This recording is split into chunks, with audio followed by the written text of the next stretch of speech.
Vous pouvez démarrer, Cécile, hein, je pense. Oui, oui, oui. Bonsoir à tous. Donc, merci de nous avoir rejoints sur cette réunion d'information sur les formations en psychomotricité. Tout d'abord, quelques détails techniques. On va vous demander de laisser vos caméras et vos micros coupés dans un premier temps, en tout cas, pour permettre d'avoir une meilleure qualité de transmission, un peu moins de flux de données pour que chacun puisse avoir un certain confort et d'écoute et d'image. Donc, il y aura un temps prévu pour répondre à vos questions à la fin de la présentation. Et au cours même de la présentation, vous pourrez, dans la fenêtre de conversation que vous pouvez ouvrir, tout simplement en descendant votre curseur, vous avez une petite barre en bas qui apparaît à droite. À droite, vous avez comme une bulle de dessin animé ou de BD et c'est indiqué converser. Donc, n'hésitez pas à cliquer. Une fenêtre va s'ouvrir sur la droite et vous pourrez chatter et poser vos questions au fur et à mesure de la réunion ou les poser ensuite à l'oral à la fin. Donc, je vais vous présenter les différents intervenants de cette réunion et ils pourront rentrer plus en détail dans la présentation. Donc, je m'appelle Cécile Cyr, je suis la responsable du centre Galien de Montpellier. Et les autres intervenants sont Muriel. Muriel, je te laisse la parole. Merci beaucoup, Cécile. Bonsoir tout le monde. Donc, je suis Muriel Girard. Je suis enseignante au centre de Lyon et je suis professeure référent en français pour tous les centres galiens. Je suis professeure aussi, bien évidemment, au centre galien de Lyon, professeure depuis 26 ans en préparation au concours du paramédical et 30 ans à l'université. Voilà. Vous avez également Jacques qui va se présenter également. Et bonsoir à tous. Donc Jacques, moi je suis référent donc pour la biologie au national. Je suis également enseignant en biologie donc sur le centre de Lyon. J'ai une présence à Galien de 22 ans, quelque chose comme ça, et je fais de la préparation concours depuis un peu plus d'une trentaine d'années. Nous aurons également comme intervenante Alexia, qui est une de nos anciennes étudiantes qui est en première année de psychomotricité. Elle est en cours, donc elle va nous rejoindre à peine un peu plus tard. Et pour le chat, les réponses vous seront apportées par Sandrine. Sandrine ? Oui, bonjour à tous, Sandrine Paccard. Je suis responsable pédagogie sur ces filières paramédicales au niveau national sur le cours galien. Très bien, donc on va pouvoir vous présenter ce qui est fait dans tous les cours galiens. Hein. Nos plans de formation sont les mêmes dans les 16 villes, dans les 16 centres galiens.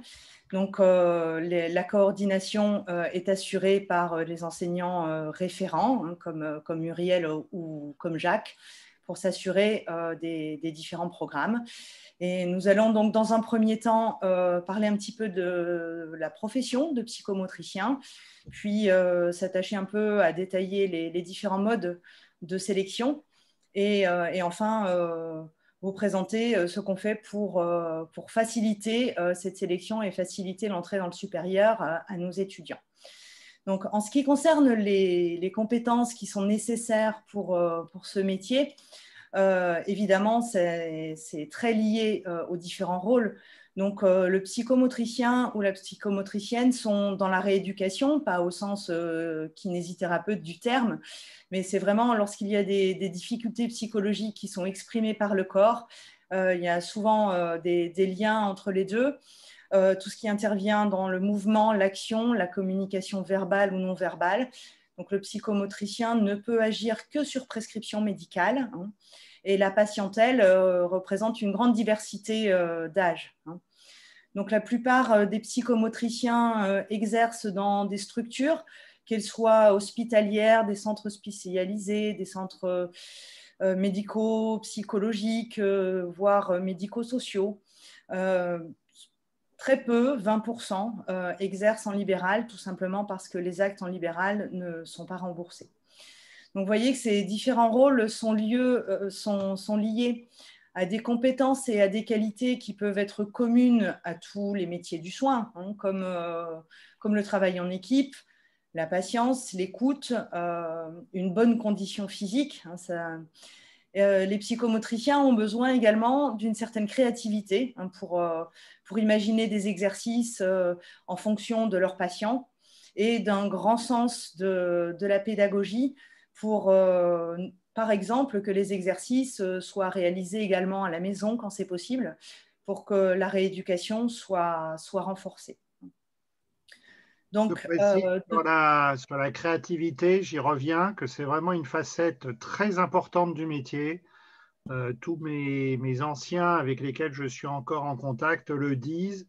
La plupart des psychomotriciens, lorsqu'ils parlent de leur métier, ils disent bien qu'il y a autant de psychomotriciens que de personnes. Il n'y a vraiment pas deux personnes qui exercent le métier de la même façon. Quelque chose à rajouter, Muriel, peut-être? Non, non, je suis tout à fait d'accord avec Jacques. La créativité montre votre faculté d'adaptation, bien évidemment, à vous adapter à chaque patient, à sa personnalité, à chaque cas, parce qu'une pathologie ne va pas véritablement induire les mêmes problèmes pour chaque personne. Et puis, chaque personne étant différente, elle va réagir avec à la fois son niveau de culture, ce qui demande aussi de pouvoir savoir adapter son langage à la personne qu'on a en face de soi, mais aussi, bien évidemment, c'est lié à son psychique, à son imaginaire, et la créativité du soignant a un rôle capital dans la rééducation des personnes. C'est une évidence. Donc, concernant maintenant les conditions d'admission en école de psychomotricité, elles ont évolué très récemment. Donc, avant 2020, c'était simplement un concours, hein, pour toutes les écoles de psychomotricité qui présentait 2 épreuves écrites, une épreuve de sciences et vie de 2 heures, souvent rédactionnelle, même la plupart du temps, et contraction de texte de 2 heures avec quelques questions de vocabulaire qui étaient souvent basées sur le texte au départ, épreuve de 2 heures également. Donc, depuis 2020 et la réforme de toutes les sélections dans le cadre de l'universitarisation des formations, il s'agit maintenant, pour 8 écoles en tout cas, d'une sélection sur dossier Parcoursup, avec peut-être, on va découvrir ça à l'ouverture de Parcoursup, pour certaines, un oral d'admission. 3 écoles. Pour compléter, Cécile, par rapport à l'oral, effectivement, il était prévu au départ qu'il y ait un oral, mais certaines écoles ne sont pas d'accord encore par rapport à la mise en place de cet oral. Et donc, ça devait se jouer sur ces derniers jours-là, avant l'ouverture de Parcoursup, pour qu'elles harmonisent un petit peu leurs souhaits et leurs modalités d'admission. Ça n'empêche qu'il peut y avoir quand même, c'était déjà indiqué dans beaucoup de filières, même s'il n'y avait pas d'oral l'année dernière, la possibilité, s'ils ont un doute sur une candidature, de toute façon, de prévoir un entretien avec certains candidats. Donc, il vaut mieux être prêt. Oui, il y a simplement 3 écoles, les écoles de l'ISRP, qui, elles, ont conservé des épreuves écrites. Alors, on les cite parce que c'est vraiment pas négligeable en termes de nombre de places, hein. Ça représente à peu près 42 5% des places et les épreuves restent identiques aux épreuves qu'il y avait auparavant sur concours, donc 2 épreuves écrites de 2 heures en sciences et vie et en français sur de la contraction ou de la synthèse de texte. Donc, attention, même pour passer ces concours, il s'agit de s'inscrire sur Parcoursup et de faire le vœu de ces écoles-là à l'ISRP. Donc, le nombre de places qui sont disponibles dans les différents instituts de formation, lui, est resté constant. Il n'y a pas eu une augmentation du nombre de places, ce qui fait que la sélectivité est restée importante sur ces filières-là. On reviendra un peu plus dans le détail à peine un petit peu plus loin. Donc, sur Parcoursup, pour certains d'entre vous, vous avez peut-être déjà essayé d'expérimenter. Il y a en général jusqu'à 10 vœux, plus 10 vœux si vous souhaitez postuler pour des formations en apprentissage. Et dans ces 10 vœux, il peut y avoir au maximum 20 sous-vœux au total. Donc, la filière psychomotricité est une filière dite sélective. Donc, on ne peut faire que 5 vœux d'école de psychomotricité. Chaque école va correspondre à un vœu, excepté pour le regroupement d'écoles de l'ISRP. Les 3 écoles sont à Marseille, à Paris et à Vichy. Donc, pour candidater à l'ISRP, ça ne prend qu'un vœu. Et chacune des écoles correspond à des sous-vœux qui sont possibles. Donc, vous pouvez postuler à l'ISRP, ça ne vous prendra qu'un seul vœu. Et à l'intérieur, vous pouvez indiquer que vous souhaitez passer le concours pour Marseille et Paris et pas Vichy, par exemple. Donc, pour ce qui concerne les différentes épreuves, je vais laisser les spécialistes vous parler du sujet. Et donc, Jacques, pour l'épreuve de sciences et vie. Alors, l'épreuve de sciences de la vie, je réinsiste bien parce qu'il y a parfois un petit peu des confusions. Ce n'est pas une épreuve de SVT, telle qu'on le voit au lycée, c'est-à-dire qu'il n'y aura aucune question sur le programme de géologie. Il y a une petite ambiguïté éventuellement sur les matières avec ce qui concerne l'évolution, puisque l'évolution est un peu une partie de cours qui est intermédiaire entre les deux. Et donc, l'évolution fait effectivement partie du programme de spécialité. Alors, nous avons une petite difficulté dans la définition du programme, parce qu'effectivement, le concours est noté programme de spécialité de terminale, mais en fait, les bases dans certaines parties du cours se retrouvent en première, voire en seconde. En particulier, tout ce qui concerne le programme de génétique, en fait, au lycée, on commence à l'étudier en seconde et les bases de seconde, donc, interviennent également. Alors, pour l'épreuve elle-même, on a un petit peu une ambiguïté pour le moment. C'est encore, effectivement, une fois les joyeusetés de Parcoursup actuellement. On sait qu'à l'ISRP, donc, il y aura une épreuve de 2 heures. Jusqu'à présent, donc, l'épreuve était présentée telle que vous l'avez en bas de l'encadré, c'est-à-dire qu'il y avait en gros la moitié du temps sur des connaissances pures, donc qui étaient à la fois donner des définitions précises de termes et puis réaliser ou légender des schémas précis. Et puis il y avait une deuxième partie plus sur le raisonnement scientifique, c'est-à-dire donc sur les petits exercices en rédactionnel. On a une petite ambiguïté sur cette année, puisque l'ISRP ne s'est pas encore véritablement prononcé dessus. Il y aurait la possibilité éventuellement qu'une partie de l'épreuve cette année soit sous forme QCM. Et nous n'en avons pas de certitude pour le moment.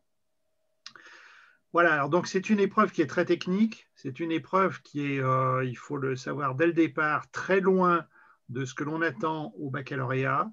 Donc, il est absolument indispensable d'avoir des connaissances solides, vraiment bien connaître son programme, surtout pour l'ISRP. Alors, peut-être qu'elle va être un petit peu allégée cette année, vu les circonstances, mais l'ISRP jusqu'à présent, l'épreuve était faite de telle façon qu'on avait du mal à arriver au bout. Donc, il était important de gérer vraiment son temps, de toujours vérifier au chronomètre où on en est. la notion de rédaction est très importante. Donc, ça va plaire à ma collègue. Le français, l'expression est importante, y compris en biologie. Vous avez toujours dans les épreuves une partie des points qui est réservée sur l'expression, la grammaire et l'orthographe.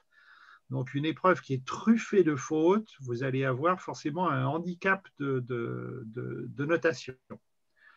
Voilà, alors les deux grandes difficultés de nos épreuves, bah, c'est tout ce qui n'est pas appris lorsqu'on est au lycée, et c'est pour ça que des organismes comme le nôtre existent. C'est d'une part apprendre la technique du raisonnement scientifique qui n'est pas vraiment abordée dans le lycée.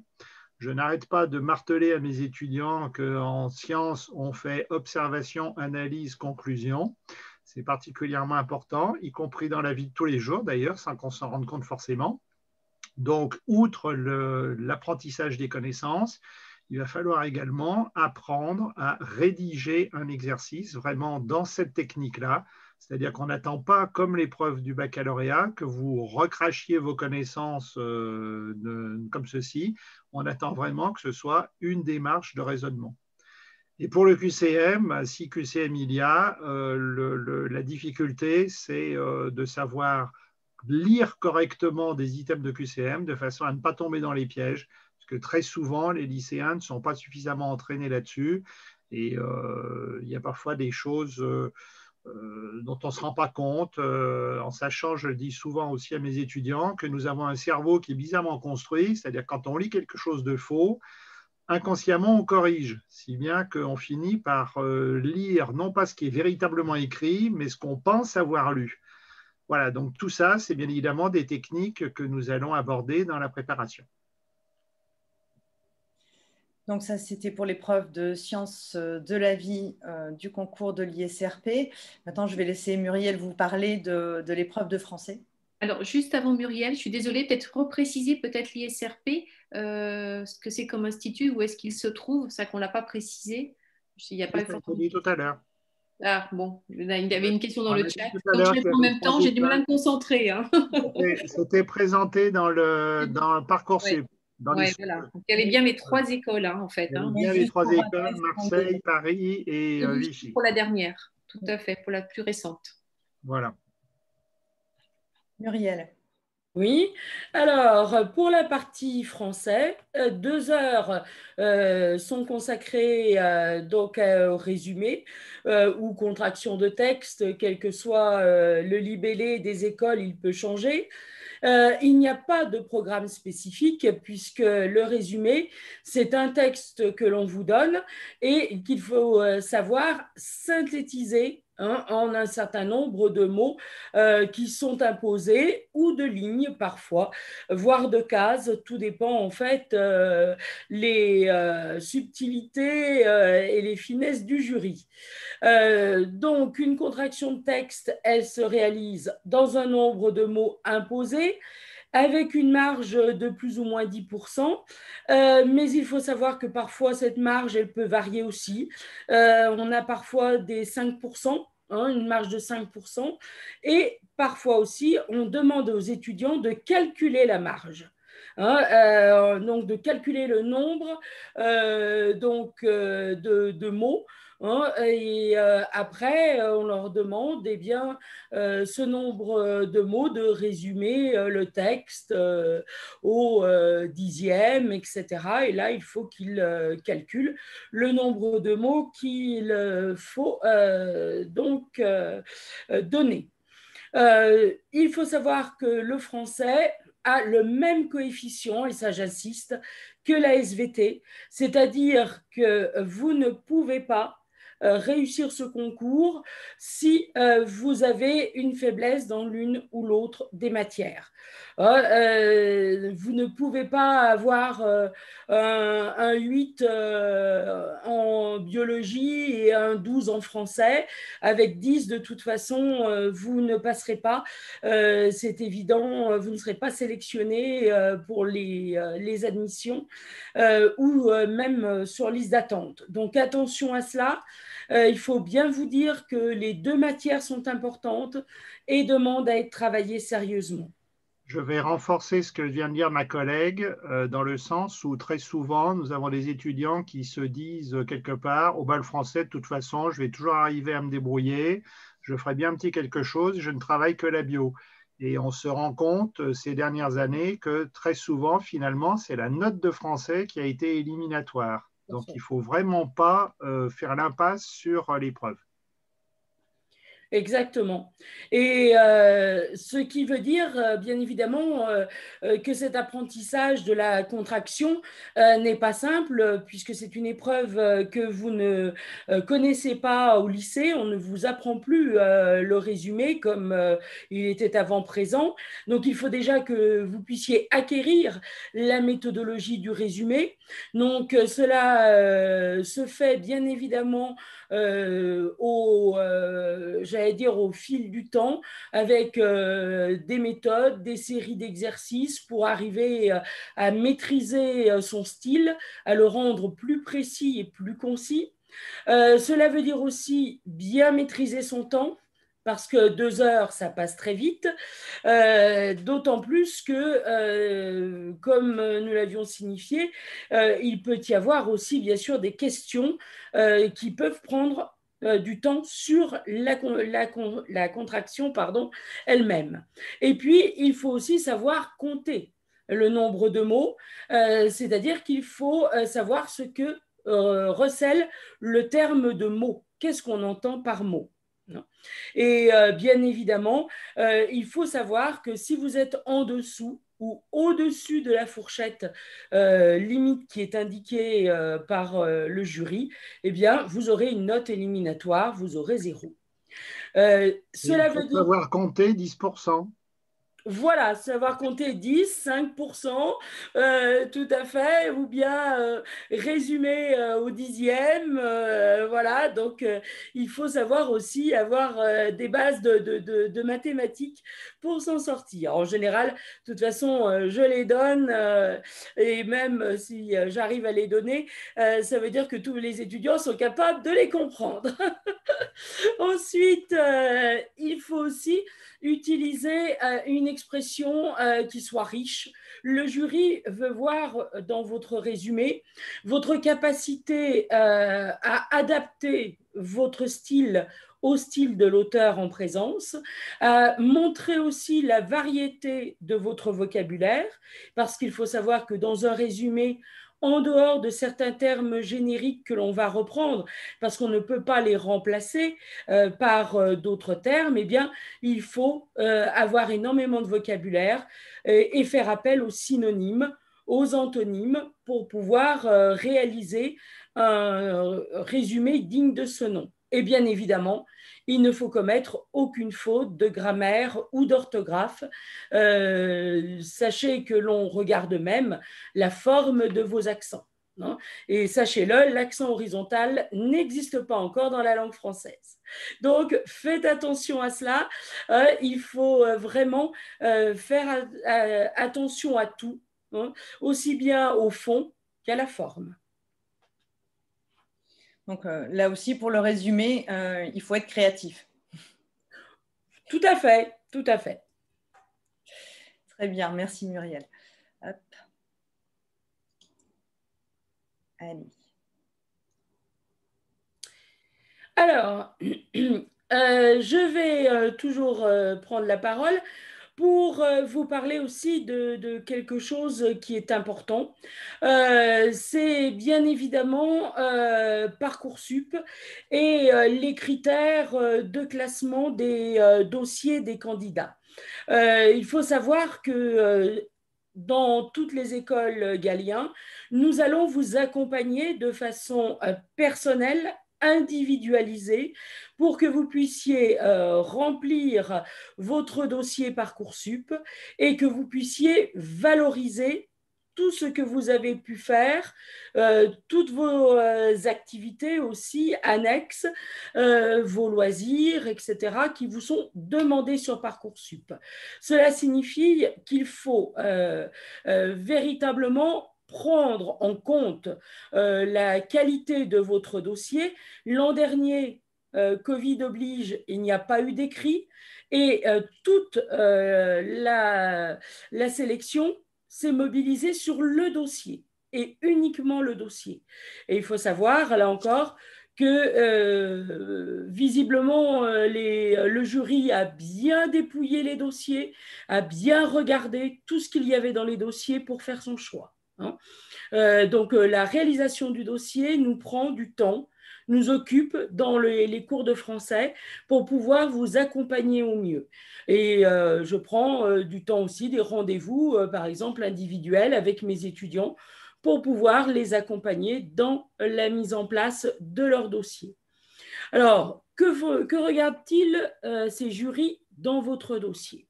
Eh bien, tout d'abord, les résultats académiques. Alors, que sont les résultats académiques? Ce sont les notes de première et de terminale, mais aussi les résultats du bac. Et enfin, pour les personnes qui sont inscrites dans des BTS ou à l'université, vos résultats dans le supérieur. Hein. Donc ça, c'est très important. Il faut savoir qu'il faut quand même ne pas avoir de points faibles, on en parlait tout à l'heure, parce qu'ils vont voir vos notes, et notamment les notes de français, bien évidemment, puisqu'il y a une épreuve de français dans certains concours. Les langues, on y reviendra, les langues étrangères aussi sont importantes. Cela participe de la communication et de l'accompagnement du patient. Les mathématiques, la gymnastique, bien évidemment, et puis selon la filière que vous avez choisie, SVT, SES, et puis bien évidemment les notes pour les ST2S. Attention aussi, on va regarder vos compétences académiques. C'est-à-dire vos acquis méthodologiques, votre savoir-faire ou vos savoir-faire. Alors, cela passe par l'analyse dans votre dossier de votre méthode de travail, de votre maîtrise de la langue écrite et orale. En effet, il faut savoir que chaque partie dans Parcoursup est à rédiger dans un nombre limité de mots. Alors peut-être que cette année, cela va changer, mais il faut savoir qu'en règle générale, c'est 1500 mots par partie, ce qui veut dire qu'il faut déjà avoir l'esprit de synthèse, et tout le travail que nous faisons en résumé en cours va vous servir aussi pour synthétiser vos expériences, mais aussi bien évidemment, ils vont regarder la qualité de votre langue écrite, c'est-à-dire la variété de votre vocabulaire. Et tout le travail que nous faisons en cours va vous y aider. Et ils vont aussi observer si vous faites beaucoup de fautes de grammaire ou d'orthographe. Bien évidemment, nous sommes là aussi pour vous accompagner et pour corriger les fautes résiduelles qui pourraient se glisser dans votre dossier. Et pour ce qui est de la langue orale, bien évidemment, ils vont regarder dans vos dossiers, eh bien, s'il y a une participation en classe, si vous avez une attitude donc en classe qui est adaptée à ce que l'on attend de vous.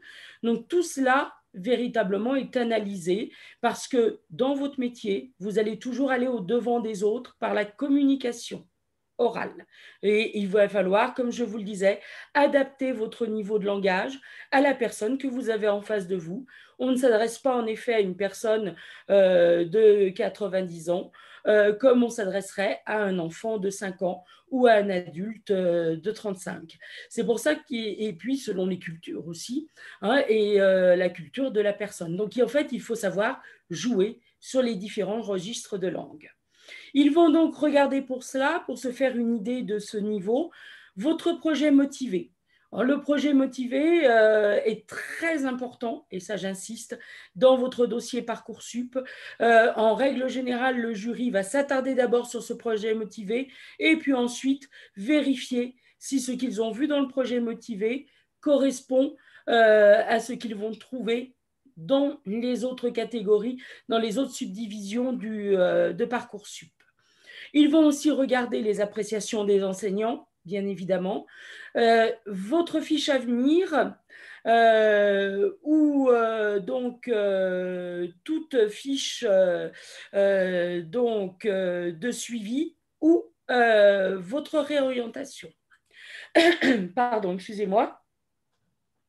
Pour compléter, oui, effectivement, la fiche à venir, c'est plutôt pour les néo-bacheliers quand vous sortez du baccalauréat. Voilà. Ceux qui sont en réorientation, qui sont en parcours universitaire, ce qui va être important, c'est cette fiche de suivi de réorientation qui permet de valider et de montrer que vous êtes effectivement en train de changer d'orientation et qu'est-ce que vous mettez en place pour prouver ce chemin que vous êtes en train de prendre. Donc cette fiche-là, on va vous aider à la remplir, tout à fait, à la remplir de manière la plus juste. Et il y aura une autre étape aussi, effectivement, il va falloir aussi la faire valider par un conseiller d'orientation, par une mission locale. Mais tout ça, on vous explique pendant l'année comment ça se passe. Donc cette fiche-là, elle est vraiment importante pour tous les étudiants qui ont quitté le lycée. J'en profite, j'avais une question là aussi, alors qui était restée en privé, mais pour des personnes qui seraient en reconversion professionnelle, du coup, on a beaucoup parlé de Parcoursup. On a aussi en fait l'équivalent qui correspond à des personnes justement qui sont en réorientation professionnelle. Et dans ce cas-là, ce sera plus une plateforme qui s'appelle Parcours Plus, qui est un petit peu le pendant, mais par contre qui sera plus axée sur la valorisation des expériences, plus que bien évidemment vos notes de résultats scolaires qui pourraient dater de quelques années. Donc pas de souci par rapport à ça, c'est vraiment plus votre nouveau projet, pourquoi vous êtes amené à aller maintenant en psychomotricité, et puis effectivement tout ce que vous avez fait comme expérience qui peut aller alimenter les qualités, les attendus par rapport au métier. Tout à fait.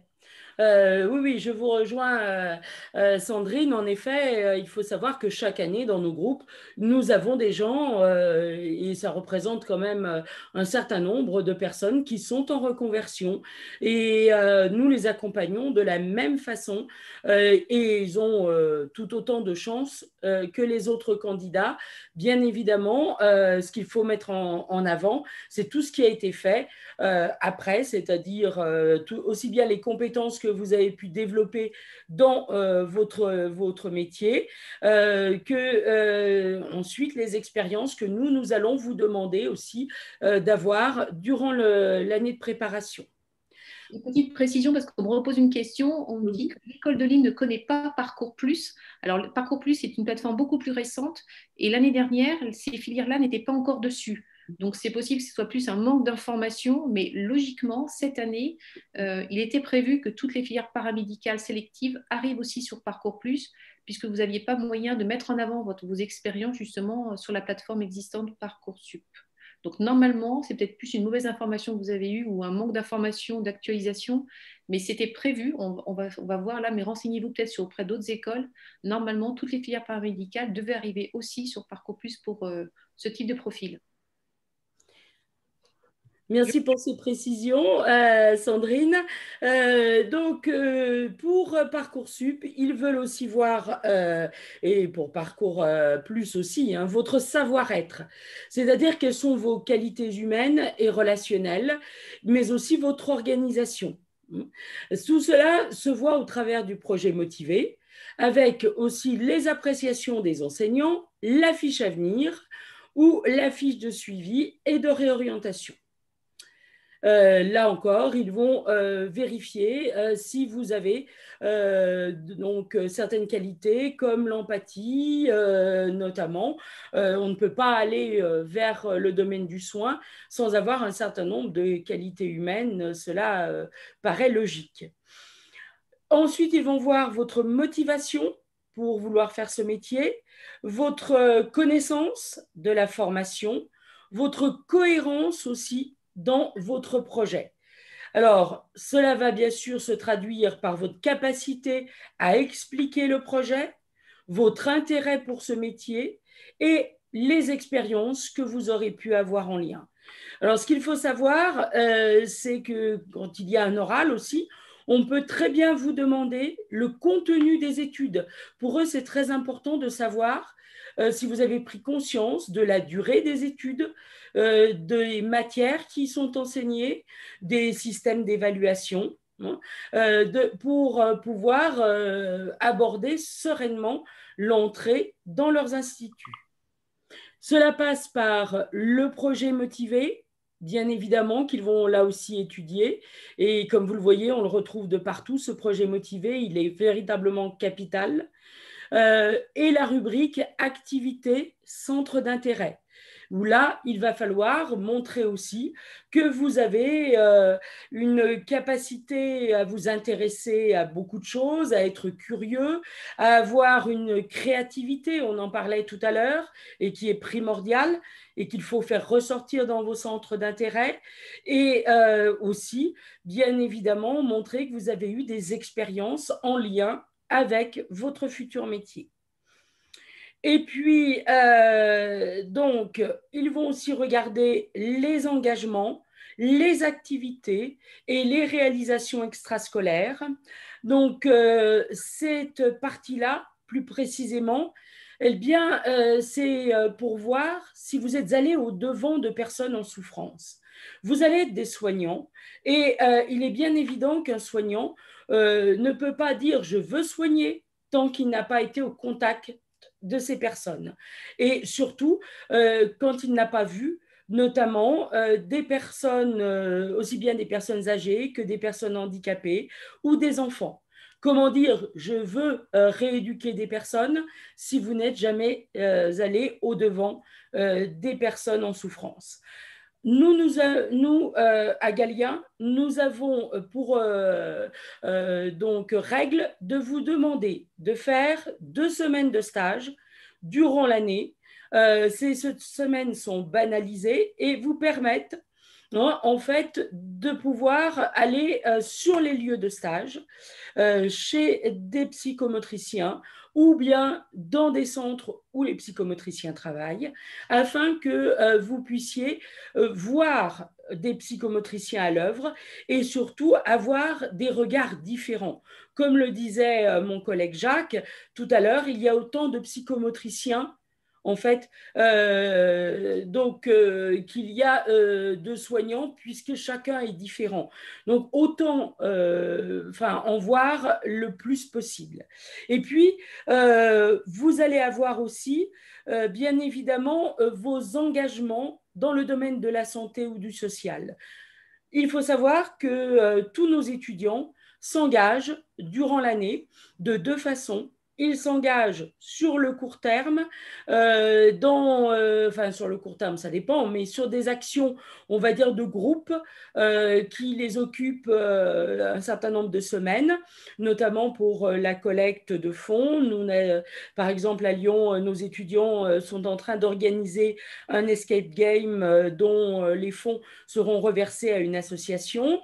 Ils sont en train d'organiser aussi une collecte de livres, cahiers scolaires et de médicaments pour une association humanitaire en Afrique. Et nous vous demandons aussi au quotidien, c'est-à-dire plutôt de façon hebdomadaire, de vous engager soit dans une activité rémunérée, pourquoi pas. Nous avons des étudiants qui sont aides-soignants, nous avons des étudiants qui sont aides à domicile, nous avons des étudiants qui, par contre, sur la base du volontariat, vont s'engager auprès des petits frères des pauvres pour aller faire du soutien psychologique, une compagnie aux personnes âgées, les accompagner. Donc, nous allons en fait vous proposer dès la rentrée une liasse avec des adresses de différentes associations que vous pourrez contacter et à vous de vous engager vers celle qui vous parle le plus. Et puis, nous allons vous aider à mettre en valeur toutes ces expériences, quelles qu'elles soient, pour qu'elles ressortent dans le projet motivé et dans votre rubrique activité, qui bien évidemment est importante. Bon, ça aide à la cohérence du projet aussi. Bien évidemment, tout à fait. Très bien.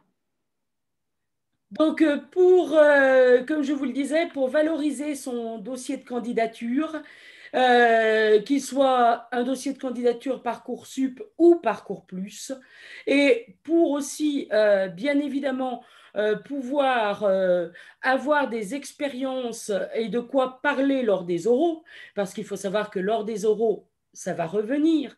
Hein. Quelles sont vos expériences? Qu'avez-vous vu? Vers qui vous êtes-vous tourné? Ce sont les questions qui reviennent systématiquement. Eh bien, il faut réaliser des stages auprès de différents psychomotriciens. Nous vous offrons la possibilité, avec des conventions de stage que tous nos centres délivrent, de pouvoir être accueillis par des psychomotriciens, comme je vous le disais, que ce soit dans le privé ou le public. Vous pouvez aussi vous engager dans une action solidaire ou sanitaire sur le long terme durant l'année, comme je vous le disais, auprès d'une association de votre choix. Nous avons des étudiants qui le sont déjà avant d'arriver chez nous, et puis d'autres qui vont commencer en début d'année. Et véritablement, leurs activités, eh bien, ce sont eux qui les choisissent. Nous en avons beaucoup qui, par exemple, se sont engagés auprès d'enfants autistes.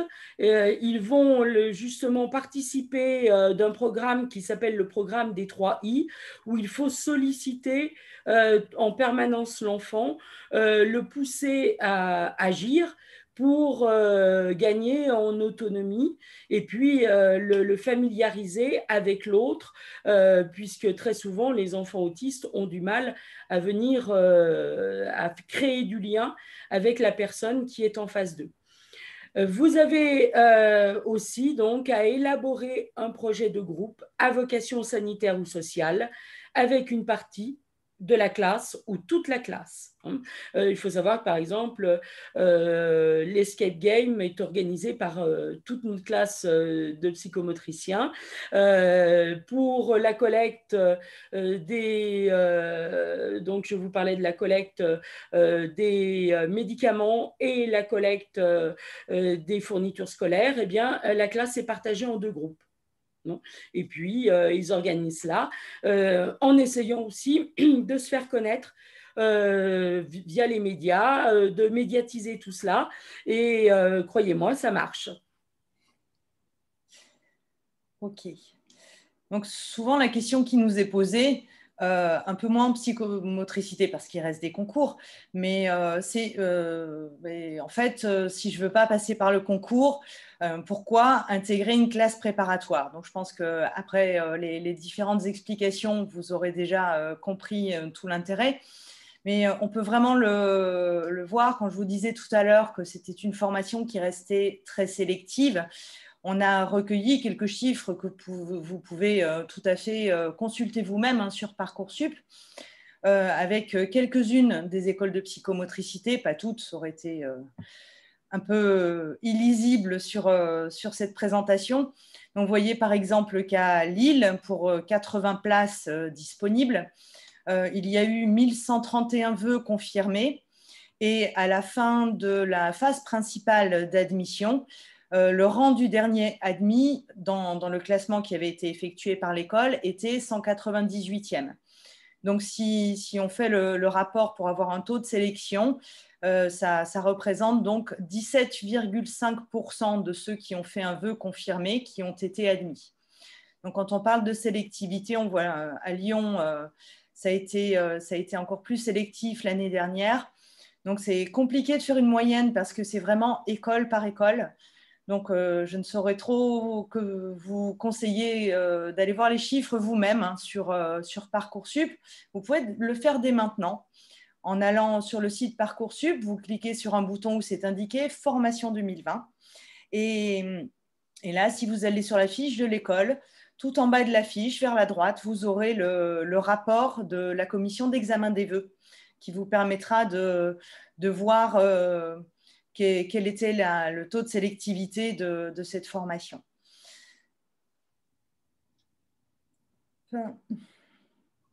Donc, en ce qui concerne les psychomotriciens qui étaient inscrits au cours Galien l'année dernière, donc, où malgré le fait que certains concours étaient prévus, ils ont dû être annulés, donc tout est passé sur dossier.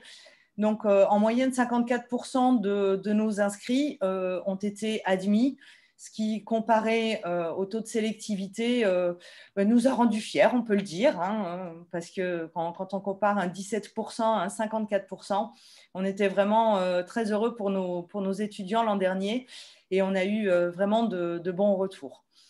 Donc, comment est-ce que notre formation peut répondre aux attentes des écoles ? On y a un peu répondu en filigrane, donc on va regrouper un petit peu ces informations. Donc, en vous décrivant un petit peu la méthode Galien, qui a vraiment pour objet de permettre pour les néo-bacheliers de passer du secondaire au supérieur en ayant des bases solides et en ayant bien travaillé leur projet. Donc, pour ce qui concerne le module connaissances et les bases solides en sciences, je vais passer la parole à Jacques.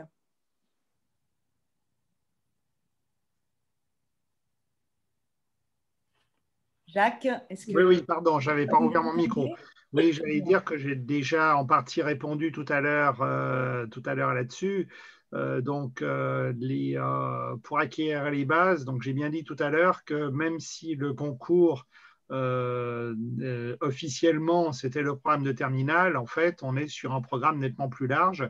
Donc, ce qui fait que dans nos enseignements, nous allons reprendre en fait la totalité du programme de biologie du lycée. On repartira des bases de seconde et développer bien évidemment les enseignements de première et terminale.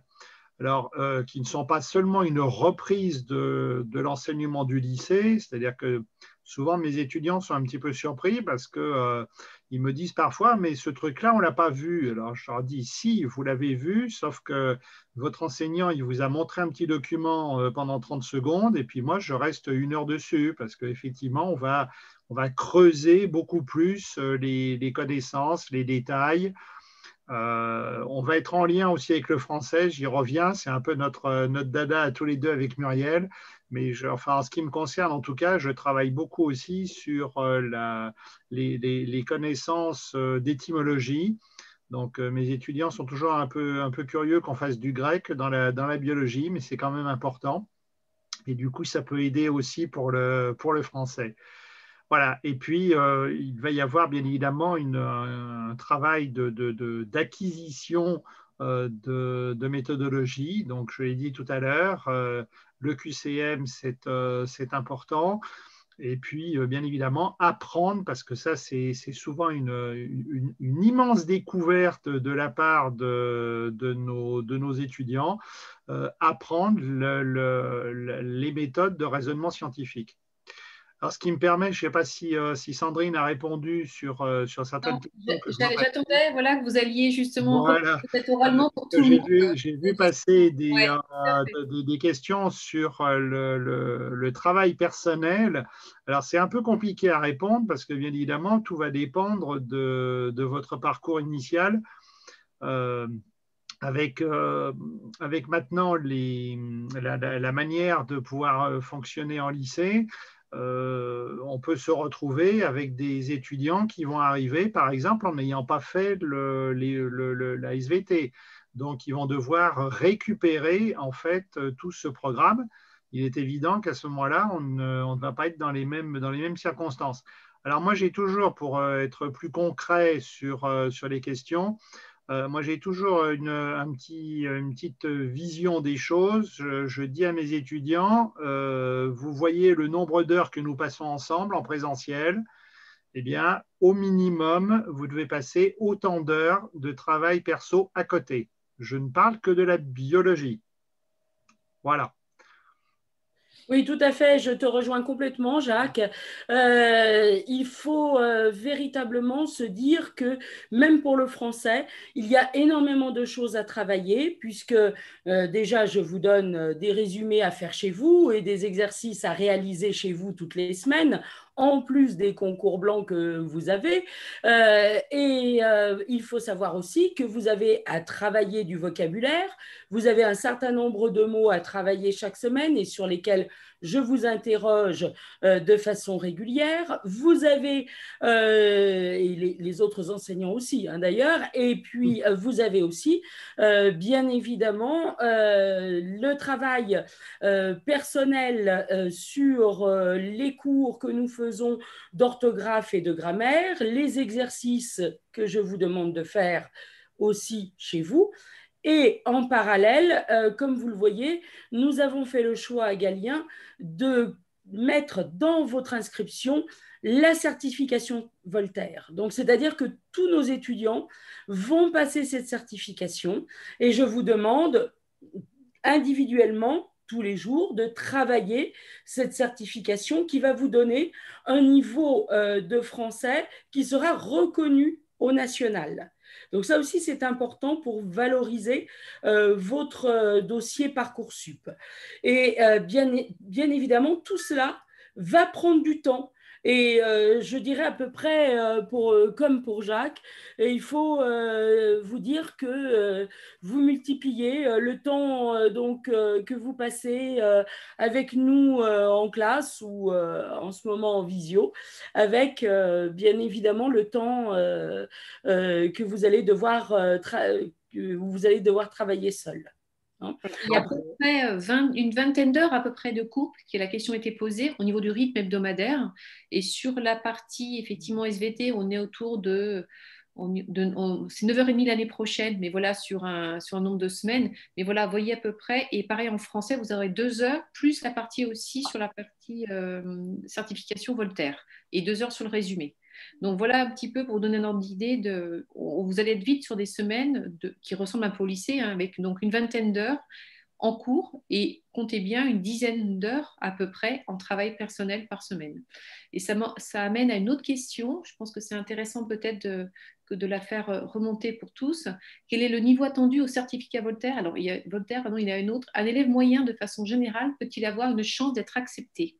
Donc, je pense que c'est important que vous parliez peut-être de votre expérience d'accueil des profils d'étudiants qui viennent chez nous, qui certains n'ont même pas fait, effectivement. On n'avait pas de bagage scientifique au départ.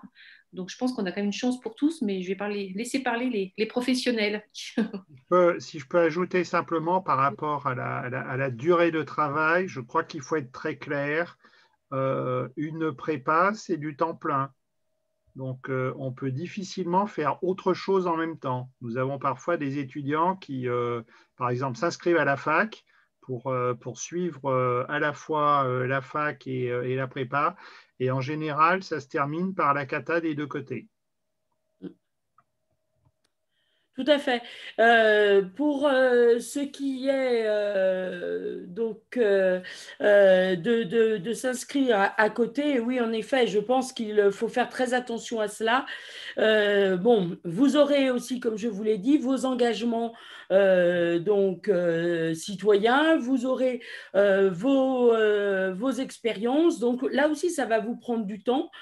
Plus, bien évidemment, nous vous le conseillons de garder au moins 1 ou 2 loisirs de manière à garder aussi cet équilibre qui est nécessaire pour tenir sur le long terme en préparation. Mais il n'y a pas de mystère. Vous ne pouvez pas aller, nous on l'a vu, on a eu même des étudiants qui ont voulu faire 2 inscriptions chez nous dans 2 disciplines différentes pour préparer 2 concours différents. Ils n'y sont pas arrivés. Je crois qu'il faut rester objectif. C'est beaucoup d'investissement. Cécile, peut-être sur les profils des étudiants? Sur les profils des étudiants, effectivement, en psychomotricité, il nous est arrivé d'inscrire des personnes qui n'avaient pas du tout un profil scientifique au départ, qui auraient eu peut-être des difficultés s'il y avait eu des mathématiques ou des sciences physiques qui font beaucoup appel aux mathématiques également. Les sciences de la vie, moins. Et donc, souvent, on réussit avec beaucoup de travail personnel. Voilà, c'est effectivement un gros investissement personnel. Enfin, souvent, ces personnes-là, j'ai l'habitude de leur dire, il va falloir cette année être un véritable pitbull. Voilà, il faut mordre à la prépa et ne pas lâcher tout au long de l'année. N'hésitez pas à faire appel à nous en cas de découragement, ce qu'ils ont fait régulièrement, parce qu'il y a des périodes où ça peut être un peu pénible parce qu'on accumule les chapitres, on a l'impression de travailler, de ne pas forcément avancer. Donc, c'est une dimension pour laquelle on est là aussi, hein, pour accompagner nos étudiants et ceux qui sont restés fidèles à leur engagement de la méthode Pitbull. La plupart du temps, on réussit, mais ça nécessite un investissement et un engagement important. Et puis on le disait, le français compte pour autant quand même que la SVT. Et ça veut dire que même sur le dossier, là on parle du concours, mais même sur le dossier, les notes de français ont vraiment énormément, sont vraiment pris comme un élément déterminant aussi dans la lecture du dossier. Aussi bien du coup dans la façon dont vous allez rédiger vos réponses dans le dossier de candidature, mais également dans les notes du baccalauréat.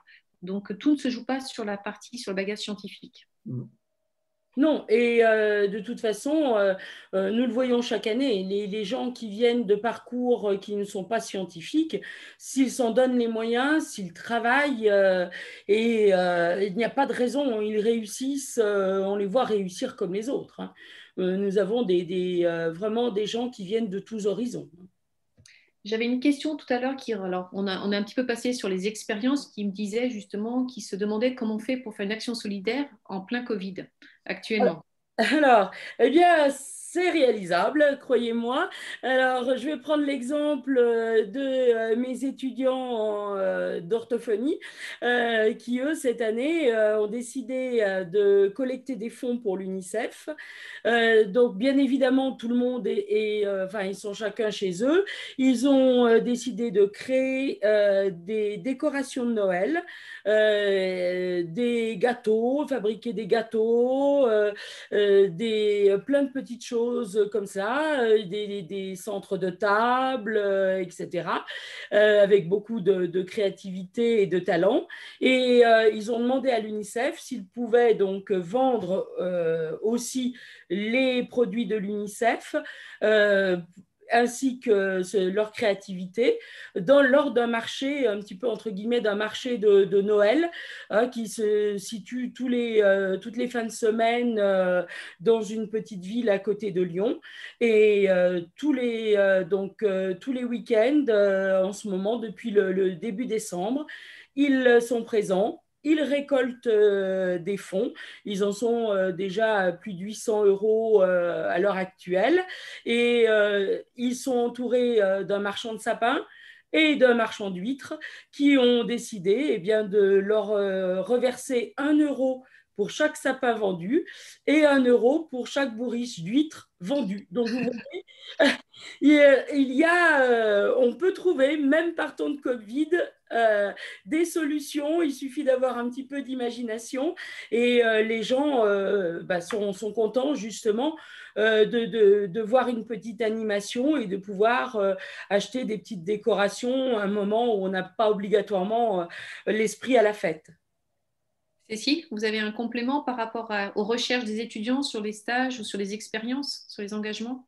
Mais c'est vrai que souvent, au début, c'est mais comment je vais faire mais avec quelques conseils et guidés, avec des listes d'associations, souvent, très rapidement, tout se passe bien et chacun réussit à trouver, ou même plusieurs ensemble, hein, réussissent à trouver quelque chose qui les intéresse, qui les motive, parce qu'il s'agit que ce soit aussi quelque chose de personnel et dont ils sont très fiers à la fin, donc qu'ils valorisent d'autant mieux également sur Parcoursup. Et je pense que dans les conditions de cette année, ils pourront en être particulièrement fiers, effectivement. Et enfin, une dernière question concernant le certificat Voltaire. Quel niveau il faut atteindre? Alors, juste pour répondre peut-être rapidement, pour qu'on puisse aussi un petit peu avancer sur, parce que j'ai d'autres questions sur la classe prépa. La certification Voltaire, c'est un petit peu comme l'équivalent du TOEIC en fait en anglais. Et du coup, ça va vous donner en fait une note. C'est pas un examen à réussir en soi, c'est un niveau. Donc, il va y avoir c'est un examen sur 1000 points. Et idéalement, il faut s'approcher le plus près possible de 6000 points. Donc, c'est ambitieux, puisque c'est déjà un très bon niveau. Mais en tout cas, pour nos étudiants, on leur demande de s'approcher du niveau de 700 points sur les 1000 pour être assez fiers et que ce soit un vrai plus à noter au niveau du dossier Parcoursup. Voilà, donc l'examen se passe dans nos centres. On a le label pour accueillir, en tout cas, et pouvoir réaliser cet examen de certification Voltaire. Et voilà, ils vont avoir une vingtaine d'heures auparavant pour être entraînés sur la plateforme, qui est vraiment spécifique à Voltaire, qui permet d'avoir des parcours individualisés sur chacun, sur les fautes qui sont les plus récurrentes pour chaque personne. Donc c'est vraiment une plateforme très innovante et vraiment adaptable, surtout ça qui est vraiment intéressant. Et nous, on va les accompagner pour être vraiment, pour les préparer au mieux et passer début février, effectivement, la certification pour pouvoir vraiment indiquer son résultat sur le dossier Parcoursup. Tout à fait. Et je veux vous rassurer, ce n'est pas parce que on se dirige vers la psychomotricité qu'on ne peut pas être bon en français. L'année dernière, l'étudiant qui a remporté 998 points sur 1000, eh bien, c'était un étudiant psychomotricien. Donc, à Lyon, il a battu même les orthophonistes qui sont entre guillemets, des spécialistes de la langue. Donc, vous voyez, c'est tout à fait à la portée des gens, là encore, à condition de bien travailler, parce que la plateforme, la certification Voltaire, elle est fondée sur la répétition et sur des exercices, en fait, progressifs au vu de vos difficultés. Et si vous la travaillez bien, il n'y a pas de raison pour que vous n'ayez pas une bonne note. On demandera à Alexia, je crois qu'elle est arrivée tout à l'heure. Ah, avec plaisir.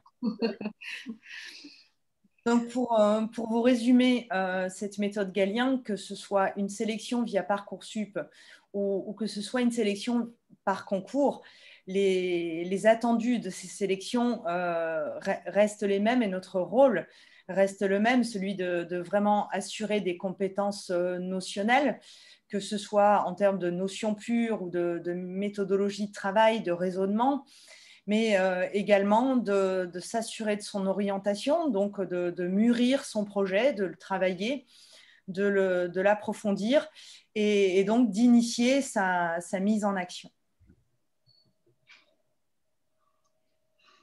Donc un petit focus sur le français en prépa, parce que vous l'avez compris, souvent nos étudiants ont tendance à ne pas y apporter autant d'importance qu'il le faudrait vis-à-vis de leur sélection. Muriel ? Oui, alors je vais un petit peu me répéter, mais durant nos cours, je vous assure que les 4 heures que nous avons ensemble sont bien occupées. Donc, nous avons des exercices et bien évidemment des cours de méthodologie et des exercices en rapport avec cette méthodologie qui portent sur le résumé. Et puis, on arrive progressivement à un moment où, en fait, les exercices ayant été faits, eh bien, nous faisons aussi en présentiel, comme à distance d'ailleurs, hein, on le fait encore à l'heure actuelle, des résumés en temps limité sur table pendant nos cours, qui vont se rajouter aux exercices classiques. C'est une façon de mettre véritablement l'accélération quand il le faut, lorsque, bien évidemment, s'approchent les concours. Il y a un travail sur l'acquisition et l'emploi de nouveaux mots de vocabulaire. Je demande, et comme mes collègues, chaque semaine, de travailler des listes de mots sur lesquels on vous interroge sur les synonymes, les antonymes, on vous les fait replacer dans des textes à trous, etc. Donc, si vous vouliez, il y a énormément de travail sur ce vocabulaire-là. La méthodologie, bien évidemment, et les exercices en lien avec les questions de compréhension, puisqu'il faut savoir que le résumé peut s'accompagner de questions.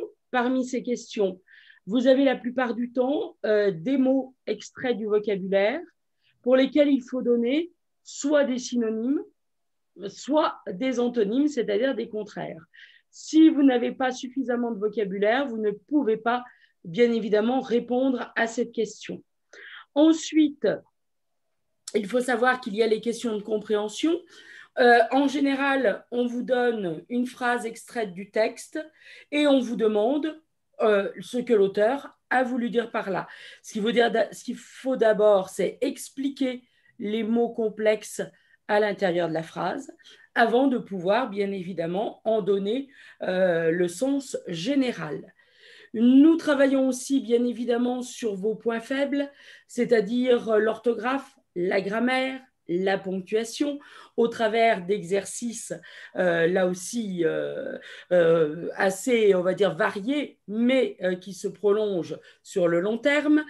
On travaille la dictée, tout simplement parce que la certification Voltaire commence par une petite dictée, donc histoire de vous entraîner et puis de réviser aussi les cours d'orthographe, de grammaire que nous avons pu voir dans la semaine. Il y a le travail de groupe et personnalisé sur la certification Voltaire, c'est-à-dire que soit pendant les cours, nous vous faisons travailler individuellement et nous passons derrière vous pour répondre à vos questions, si vous bloquez sur une règle, si vous ne comprenez pas une règle qui a été expliquée par la plateforme. Quelquefois, rien que le fait que ce soit un professeur qui vous explique à côté ou qui vous marque un autre exemple pour que cela débloque le point d'achoppement. Et puis, nous avons aussi, bien évidemment, un travail, j'allais dire, de groupe, c'est-à-dire que pendant les cours, je vais vous faire donc un questionnaire particulier, précis, avec les difficultés les plus récurrentes du groupe sur lesquelles nous allons travailler en cours. Et ensuite, je vais créer sur cette plateforme une interrogation pour vérifier si cela a bien été compris dans les jours suivants. Il y a aussi bien évidemment les entraînements aux oraux, donc tout d'abord les entraînements théoriques, puis individualisés, et enfin l'accompagnement Parcoursup et Parcours Plus individualisé avec la relecture de vos écrits. Mais avant, bien évidemment, on vous donne des bases théoriques pour que vous ayez quand même des pistes pour commencer votre rédaction. Et ensuite, bien évidemment, nous sommes là pour corriger chacun d'entre vous, chaque dossier Parcoursup. Je précise chaque fois quand je reçois des personnes qui sont intéressées par la formation, on ne rédige pas le projet motivé de formation à la place de nos étudiants, tout simplement parce que sinon il ne leur ressemblerait pas. Donc, c'est vrai qu'apporter des bases sur les attendus, leur donner les grandes lignes des méthodes et ensuite pouvoir les accompagner en individuel, c'est vraiment important pour que ça ressemble à la personne qui fait son dossier. C'est d'autant plus important si jamais il y a un oral par la suite, où là, ça doit absolument être en cohérence. Donc, voilà, c'est un accompagnement sur ce que vous avez envie, vous, de dire, d'écrire, en essayant de faire ressortir vos points forts, par exemple, ou en vous permettant de bien faire le lien, de donner un fil rouge, justement, pour assurer la cohérence de votre dossier entre vos différentes expériences, etc. Oui, je rebondis tout à fait sur ce que vous venez de dire, Cécile. Moi, j'ai vu l'année dernière une chose monstrueuse, une étudiante qui, en fait, n'a pas voulu nous écouter et qui a fait réécrire tout son dossier par une écrivaine publique. Et donc, toute fière, elle me l'a apporté et c'était littéralement imbuvable, avec des phrases infatuées qui ne correspondaient pas du tout ni à l'âge de la personne, ni à ce qu'elle était. Et moi, je lui ai dit, non, mais il faut retoucher cela, ça n'est pas possible. La personne n'a pas voulu corriger parce qu'elle était sûre et certaine du bien fondé du style de cette personne, et ça n'est pas passé parce que ça ne correspondait pas du tout en fait au profil qui était attendu. hein. Donc, il faut faire attention à cela et nous sommes là justement pour vous guider. Donc, on vous parle de notre accompagnement depuis tout à l'heure, de manière relativement détaillée sur les matières, sur comment se passe un cours, etc. Donc, dans notre méthode, c'est un petit peu plus vaste que ça, hein. Moi, j'ai l'habitude de parler vraiment du passage du secondaire au supérieur. On est vraiment un transmetteur, que ce soit au niveau des connaissances pour assurer ses bases et réussir dans le supérieur. En première année du supérieur, ce n'est pas forcément évident. Il y a tellement de changements, de méthodes et d'attendus. Donc, ce qu'on vous propose, nous, dans un premier temps, c'est d'anticiper. C'est-à-dire qu'avant même la rentrée, on peut vous fournir des conventions de stage, hein, à partir de la date de publication officielle des résultats définitifs du bac. On peut, si vous êtes inscrit, vous fournir des conventions de stage. On a également une plateforme numérique pour nos étudiants, comme un espace numérique de travail. Nous, il ne s'appelle pas l'ENT, il s'appelle Studius, sur lequel on trouve des cahiers d'été. C'est des sortes de cahiers de vacances pour nos étudiants avant la rentrée. Ça permet d'enlever le sable entre les doigts de pied, de se décrasser un petit peu, voilà, de remettre un petit peu le cerveau en route avant la reprise, voilà, doucettement, sous des formes plutôt ludiques de QCM, de quiz.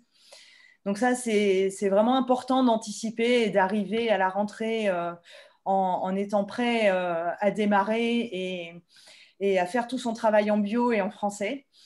Donc, au cours de l'année, pour les cours, nos enseignants et les professionnels qui peuvent intervenir sont vraiment des spécialistes, hein, de la prépa. Et on assure un maximum d'individualisation en ayant des effectifs réduits. La plupart du temps, les supports de cours sont distribués, hein, sous forme de polycopiés. Il y a des fiches de synthèse également. Certaines sont disponibles sur l'espace numérique étudiant qui comportent une bibliothèque avec des supports qui peuvent être différents de ceux qui sont distribués en cours, donc une autre vision. On se pose d'autres questions et finalement on se rend compte que peut-être on n'a pas si bien compris telle notion. Et donc au cours suivant, on peut reposer des questions à l'enseignant et ça c'est un travail d'approfondissement au fur et à mesure de l'année qui permet de répondre aux QCM les plus piégeux et les plus tordus. C'est important, hein, vraiment de repasser sur ces connaissances de différentes manières. Un autre outil au cours de l'année qui est très important, c'est des évaluations qui sont régulières. Donc nous, on le considère vraiment comme un outil pédagogique, hein. Peu importe au départ la note, le tout est vraiment de réussir à déceler où sont les faiblesses, où sont les forces, et donc d'orienter son travail, de reposer des questions aux enseignants, toujours pour approfondir ses connaissances. Donc, en psychomotricité, il y a des devoirs chaque semaine qui vous permettent de vous tester et aussi de prendre l'habitude, hein, physiquement, d'avoir des évaluations très régulières, ce qui vous permet d'acquérir une certaine endurance. Donc, tout ça s'effectue dans un cadre. Donc, nous encadrons nos étudiants de différentes manières. Donc, je parlais tout à l'heure de passage du secondaire au supérieur, hein, toujours. Donc, on va pousser nos étudiants vers les méthodes du supérieur. À terme, on s'attend à ce qu'ils les aient acquises, ces méthodes, qu'ils se comportent comme des étudiants du supérieur. Il n'empêche qu'on va essayer d'assurer un cadre un peu comme dans un lycée, c'est-à-dire qu'on va suivre les absences, hein, de nos étudiants qui sont envoyés aux parents par mail chaque semaine, hein, pour leur permettre de suivre également. Mais c'est surtout pour nous un indicateur. Un étudiant qui commence à être absent de plus en plus régulièrement, souvent c'est qu'il y a des difficultés, qu'il y a un décrochage, qu'il n'ose pas forcément nous en parler, et donc c'est important pour nous. Il y a des élections de délégués et des conseils de classe. Donc, nous recevons les délégués dans chacun de nos centres à peu près une fois par mois tout simplement pour savoir comment ça se passe dans les groupes, si tout se passe bien, s'il y a des choses qui ne se passent pas bien et donc y apporter des solutions, hein, c'est important. Et puis, quand un étudiant a un souci, il n'osera peut-être pas venir nous en parler directement. Le bureau de la directrice, c'est toujours un peu effrayant. Donc, en parler au délégué qui, lui, a le rôle aussi d'assurer la communication, ça peut être plus simple. Donc, ça c'est important. Et les conseils de classe donnent lieu à des bulletins qu'on peut intégrer également sur Parcoursup, hein, ça c'est important, donc avec des appréciations. Et tout ça permet également d'avoir un petit peu plus de chance. Donc on assure un suivi individualisé puisqu'il y a des rendez-vous individuels, des échanges qui peuvent être effectués à l'initiative de l'étudiant, à l'initiative des parents ou à la nôtre, hein, quand on constate qu'il y a des petits soucis. Donc, on est très clair, ça, à chaque réunion de rentrée.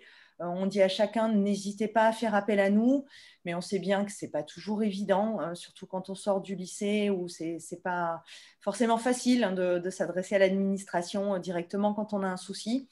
C'est pour ça qu'on essaye de multiplier les interlocuteurs avec les délégués, parfois avec des enseignants référents au niveau local, hein, pour une classe.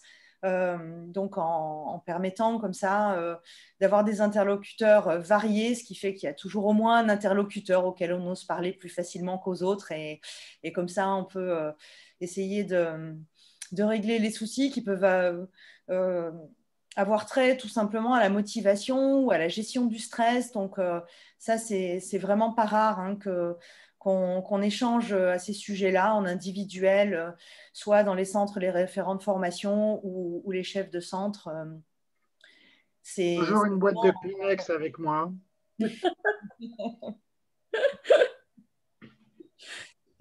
Je vois que l'heure tourne un petit peu, Cécile. Peut-être, je crois qu'Alexia nous a rejoint. Oui, je pense qu'on peut lui donner la parole. C'est bien, oui, qu'on ait ce témoignage. Alexia. Après, il y a d'autres petites questions qui sont arrivées. Je pense qu'on en profitera après juste pour répondre aux autres questions auxquelles on n'a pas encore répondu. Très bien, Alexia. Je vous laisse intervenir sur votre expérience à la prépa et Bonsoir. Ça a impliqué. Bonsoir.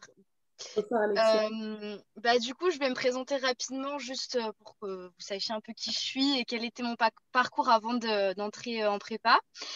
Du coup, moi, je m'appelle Alexia, j'ai 20 ans et avant d'être en prépa, j'ai fait un bac ES. Aujourd'hui, je suis en première année de psychomotricité à l'ISRP de Vichy. J'ai fait une première année de prépa ailleurs et je vous la conseille pas, donc voilà. Et j'ai fait une deuxième année de prépa à Courgalien et c'était super. Premièrement, les profs sont très attentionnés, ils nous écoutent, ils sont toujours là pour nous, ils nous donnent de super conseils. Quand il y a eu la crise Covid, qu'on s'est retrouvés confinés, ils ont été hyper réactifs. Ils ont toujours su nous donner les bons conseils et personnellement, ça m'a motivée à vraiment travailler. Voilà pour, on va dire, la présentation un peu globale. Ensuite, je rejoins Monsieur Chenval et Madame Girard dans leur sens que oui, il faut travailler, il faut personnellement. J'ai travaillé le double des heures qu'on travaillait en prépa. Donc, c'est énormément de travail. Il faut vraiment pas négliger le français, effectivement, parce que c'est une grosse partie de vos points. Il faut savoir que quand vous avez des notes dans votre classement, quand vous avez des notes qui sont, une moyenne similaire à une autre personne, c'est le français qui va vous départager. Donc, il faut vraiment, vraiment bosser le français, bien apprendre ses mots, bien apprendre ses définitions. et voilà. Et qu'est-ce que je peux vous dire d'autre? Il y a tellement de choses à dire en fait que j'en ai perdu ce que je voulais vous raconter. Il y avait une question en tout cas, alors ça vous reviendra peut-être après d'autres éléments, mais notamment aussi pour cette première année, comment elle se passe et notamment l'importance des stages. Est-ce que vous avez beaucoup de stages dès la première année? Alors, en première année de psychomotricité, on a 2 stages de 2 semaines. Là, demain, je finis mon premier stage. On a un stage en crèche Et ensuite, on a un stage en maternelle, puisqu'en première année, on fait beaucoup de développement de l'enfant, en plus de beaucoup d'autres cours.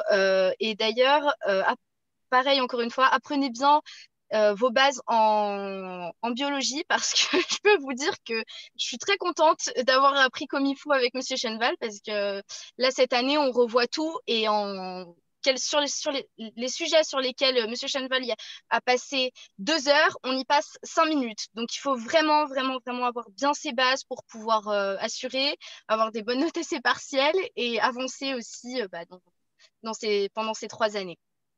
Voilà. Ensuite, l'importance des stages. Pendant les stages, j'ai fait un stage pendant la prépa l'année dernière. J'ai fait un stage en hôpital gériatrique et je pense très honnêtement que c'est important de faire des stages pour déjà se confirmer qu'on veut bien faire psychomote. Ensuite, savoir quoi dire si vous faites les oraux. N'importe quoi. Eh ben, dis donc, les oraux, va y arriver, hein. Les oraux, ça vous permet vraiment d'étayer en fait vos propos et de montrer que vous savez de quoi vous parlez et ce que le métier de psychomotricien implique. Parce qu'en fait, ça implique bien plus que juste le savoir, ça implique le corps, ça implique les émotions, ça implique énormément de choses. Donc voilà. Donc les stages sont très très importants et même avant de rentrer en école pour, on va dire, fixer et avoir vraiment une idée de ce qu'est le métier de psychomotricien. J'ai vu qu'il y avait une question, mais j'ai pas eu le temps de lire. Il y en a eu plusieurs. Il y en a notamment aussi sur la différence en fait entre les écoles publiques Ah, et les écoles privées, effectivement, au niveau psychomotricité. Avant alors, cette question-là, je reviens sur la question des stages, parce Ouais. qu'Alexia a parlé de l'ISRP, mais en fait, pour répondre à la personne qui posait cette question, l'importance est très variable d'une école à l'autre, d'une part, et d'une année à l'autre. C'est-à-dire que oui, globalement, sur toutes les écoles, vous allez être beaucoup plus sur de l'enseignement théorique et pratique les premières années. Et au fur et à mesure qu'on monte les années, on passe de plus en plus sur du stage. tout à fait. Là, cette année, j'ai franchement au moins le 3/4 de mes cours qui sont des cours théoriques déjà. J'ai que 4 semaines sur l'année de stage, donc c'est pas énorme. Et ensuite, on a de la pratique, mais c'est très très peu. C'est très très peu dans la semaine. Je crois que j'ai 2 ou 3 cours par semaine de pratique sur 2 heures. Donc c'est pas énorme et c'est énormément énormément de théorie. Et c'est vrai que c'est très prenant. On pense que quand on a fini la prépa, on est débarrassé, on rentre à l'école et youpi, mais pas du tout, hein. Il faut continuer à bien bosser, il faut être vraiment motivé. C'est pour ça que je dis que les stages, avant aussi d'entrer dans les écoles, c'est un plus pour votre dossier, mais c'est un plus aussi pour vous, pour être sûr que c'est ce que vous voulez faire et pas vous engager, entre guillemets, à la légère. Et j'en profite également pour répondre à la personne qui a posé une question sur la réputation des écoles. Je ne pense pas qu'il y ait d'écoles plus réputées que les autres. Par contre, ce qui est important, c'est que vous vous renseignez à l'avance un petit peu sur chacune de ces écoles, parce que chacune a sa spécificité de l'appréhension du métier de psychomotricité. Chacune a un petit peu ses marottes, on va dire, et va mettre plus l'accent sur telle ou telle facette. Tout à fait, tout à fait. Je ne sais pas quoi rajouter à ce détail. Pour trouver les renseignements de ce type plus facilement, il y a plusieurs moyens. Le premier moyen, et ça peut même être important hein, purement pour votre dossier, mais aussi pour vos renseignements, c'est de vous rendre aux journées portes ouvertes hein, des écoles. Ça, c'est une première chose. Et puis, souvent dans les écoles, il y a des associations d'étudiants qui font très bien leur travail, qui ont même des pages Facebook ou des comptes Insta ou ce genre de choses. Donc, les étudiants ou les futurs bacheliers peuvent aussi les solliciter pour leur poser des questions sur les spécificités des écoles. C'est des premiers contacts qui ne sont pas perdus non plus, hein, parce que souvent c'est noté que vous avez participé à la journée porte ouverte ou alors vous avez déjà pris des contacts avec les étudiants, ce genre de choses se souviennent de vous. Donc, n'hésitez pas à les solliciter par différents moyens. pour avoir les renseignements sur leur spécificité.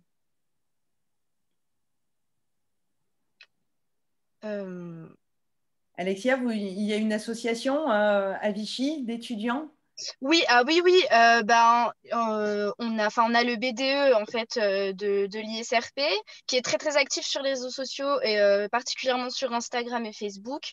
D'ailleurs, si vous voulez aller voir, vous pourrez tout à fait leur poser des questions. Vous marquez BDE ISRP Vichy et vous pourrez tout à fait aller leur poser des questions sur le fonctionnement de l'école ou sur toutes les petites questions qui pourront vous venir peut-être plus tard. Et après, de toute façon, toutes les écoles doivent avoir au moins le BDE sur soit au moins Facebook et Instagram parce que c'est vraiment des réseaux sociaux sur lesquels ils partagent et ils communiquent beaucoup. Voilà. Moi, je voudrais rajouter justement, il ne faut pas délaisser justement l'ISTR donc l'ISRP, pardon, où vous êtes, parce qu'en fait, on l'a vu l'année dernière. Hein, nous, à Lyon, nous avons eu 75% de réussite. Donc, sur ces 75%, il faut savoir que quasiment tous ont été pris à l'ISRP. Hein.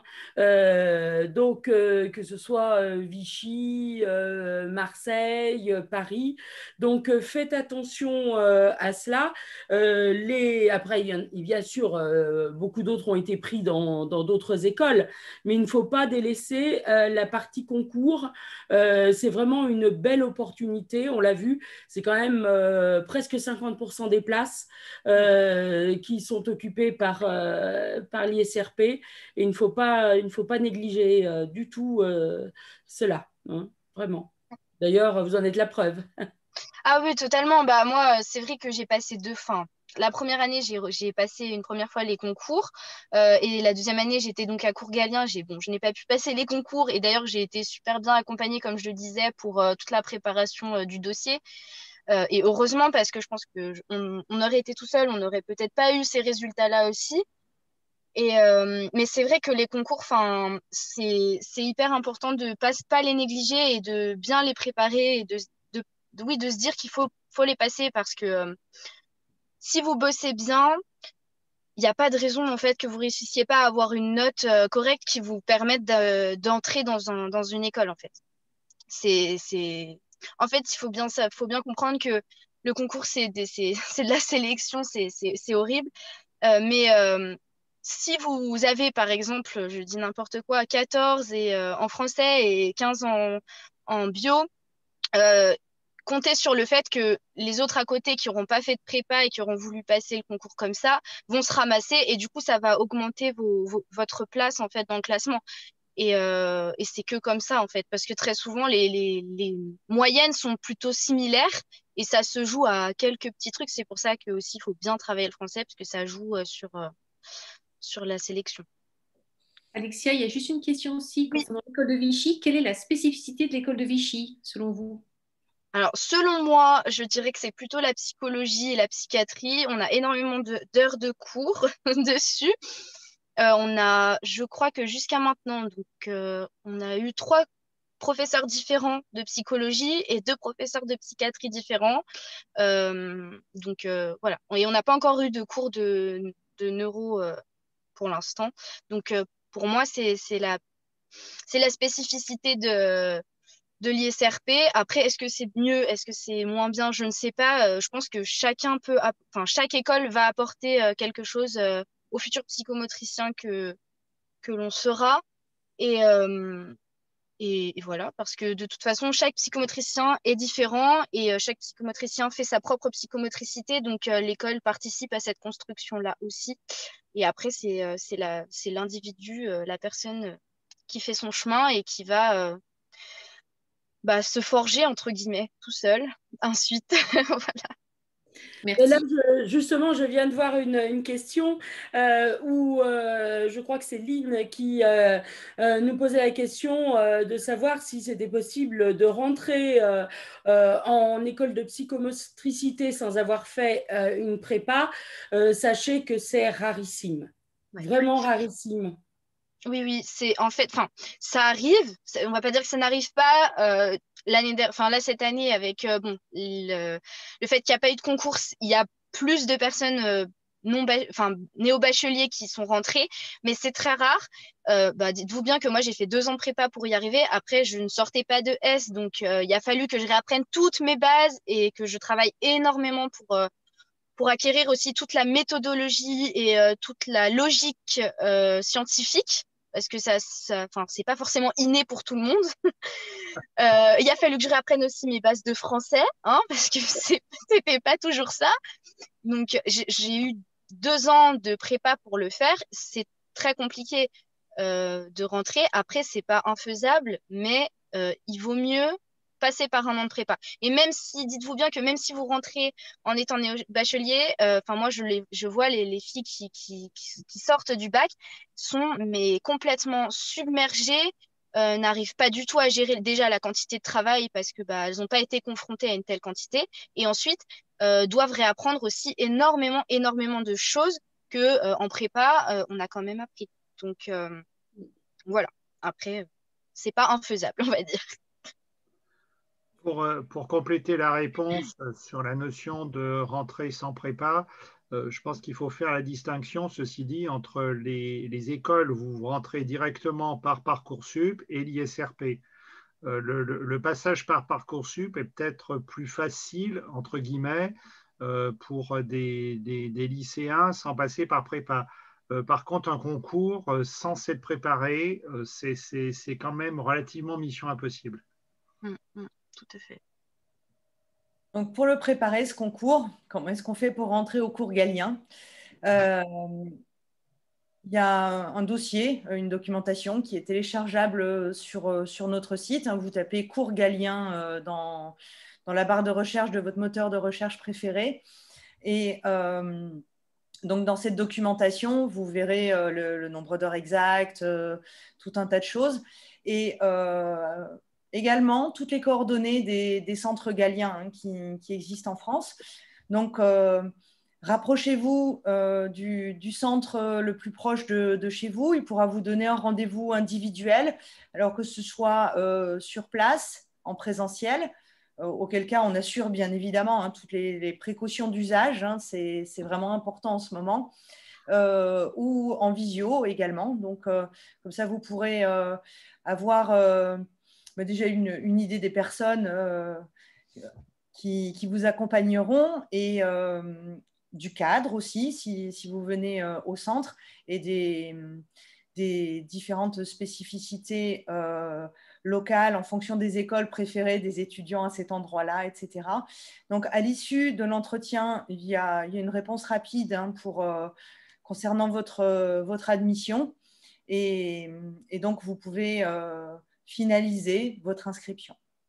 Donc, il faut savoir que chaque année, il arrive que dans certains centres, on refuse des inscriptions tout simplement parce que, comme je vous l'ai dit tout à l'heure, on ne veut pas surcharger nos groupes.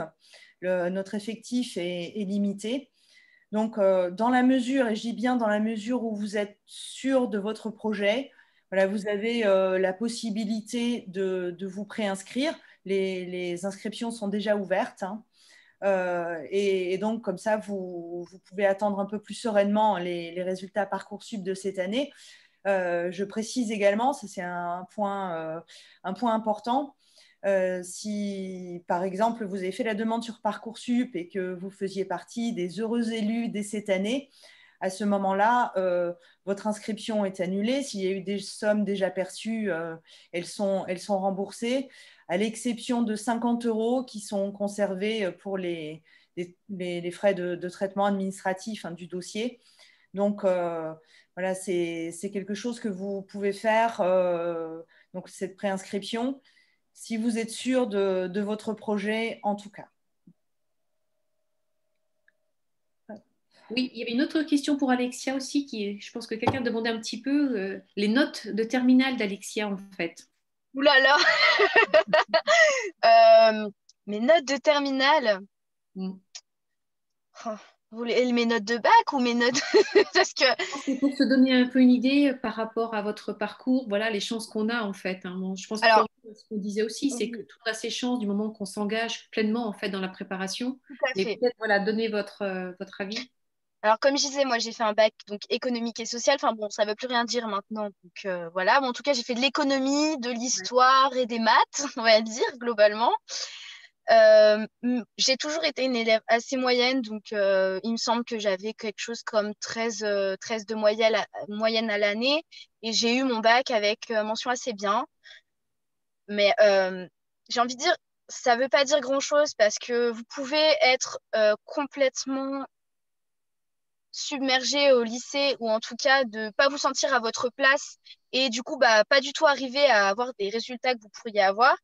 Arriver en prépa, faire quelque chose que vous appréciez ou en tout cas bon, même si c'est difficile la prépa, viser quelque chose que vous avez ce dont vous avez vraiment envie et du coup avoir une motivation et avoir des bien meilleures notes qu'avant.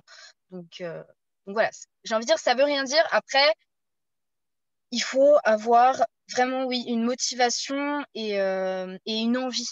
Il faut vraiment pas lâcher. C'est très difficile. Moi, je sais que bah, ma première année a été compliquée, mais ma deuxième année elle a été encore plus dans le sens où, comme j'avais déjà fait une année, j'avais l'impression je recommençais, j'avais l'impression de me dire, enfin, j'avais envie de dire, mais j'en peux plus en fait.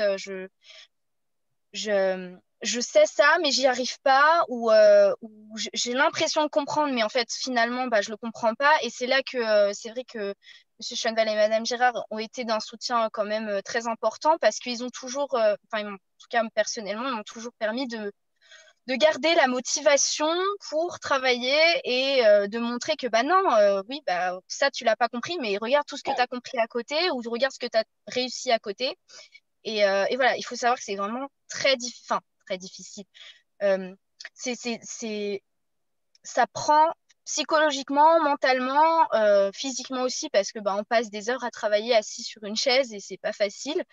Euh, donc il faut vraiment être sûr de ce qu'on veut faire. Mais en tout cas, à partir du moment où on est à Courgalion, on est bien accompagné et ça fait du bien en fait.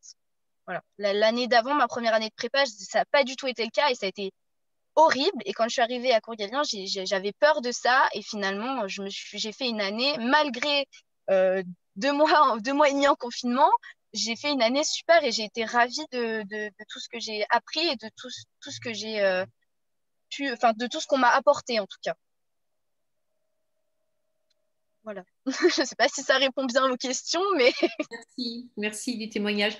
J'ai pas mal de questions qui ont été posées sur le chat auxquelles j'ai pas pu répondre. Peut-être qu'on pourrait laisser la parole pour ceux qui souhaitent les redonner, les réexprimer oralement et qu'on puisse répondre. J'avais une question notamment aussi sur quelqu'un qui pose la question de pouvoir suivre et pouvoir réussir en étant 10.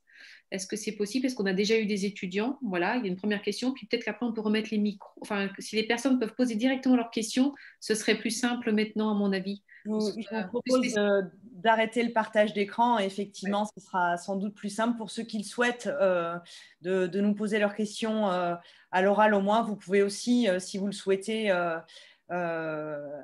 enclencher votre vidéo et puis comme ça, on pourra avoir un peu plus d'interaction façon classique.